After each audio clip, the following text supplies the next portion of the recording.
Birchbox's products are customized based on the users and subscribers' preferences. As your user base is growing and as you guys are signing on more brands, how do you keep the boxes feeling really personal? Yeah, so that's a great question. Personalization is super important to the Birchbox value proposition. And the great thing is that it's actually easier for us to customize as we grow. So we now work with over 500 brand partners. Each month we'll be sampling over 100 different products. And because we are sampling from such a large list of products, we're able to select the customers who are most likely to love that product. It's something that's really interesting about, I guess, all consumer product companies, but especially in beauty, tens of thousands of products come to market every year. So there's so much product out there. So the merchandising is really important, but data is at the core of everything that we do. We take in information from customers right at the beginning, and then we learn about them as their relationship with Birchbox evolves. So as they shop, as they rate things, we get to know our consumers better, and we can continue to give them products that we know is going to delight them. And Birchbox is an interesting mashup of e-commerce, editorial, and then the physical subscription boxes. So let's talk a little bit about your revenue stream and where the majority of your revenue is coming from and where you're hoping to go with it in the future. So we have this analogy that we like to say that we have multiple legs of the stool when it comes to revenue. So we have multiple revenue streams. The first is the subscription. So the customers who are paying $10 a month or $20 a month to get their Birchbox delivered. The next revenue stream is revenue from the full-size sales of the products that we sample.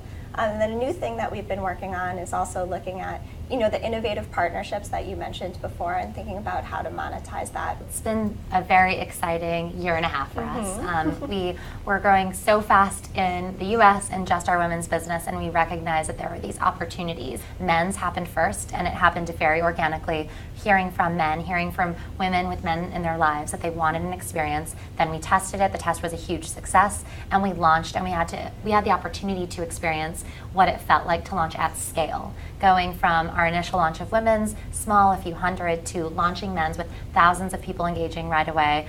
That was a really great experience for us to understand what we could do as we launch other products. What is your marketing strategy and how has that evolved since day one? We've been talking about this a lot because we get asked the question, 3 years ago we had a few hundred subscribers, and today we have well over 400,000 subscribers. We've grown quickly, and we've honestly grown by word of mouth. And the reason that that's happened, we think, is because we've always had such a diehard focus on the product. Yeah, so like Katia said, we focus on having a product that people love and they want to talk about, and that conversation for us is happening offline, but a big part of that conversation has been online. So there's a really large, engaged beauty blogging community, and Birchbox has become a shared experience for them. So every month when people receive their Birchbox, there's the anticipation of what's going to be inside. So it's almost like the Birchbox sampling campaign is then multiplied by these bloggers and vloggers who are telling the story of Birchbox and their reactions to the samples to people who might not have even received a box. So there's really a ripple effect from that.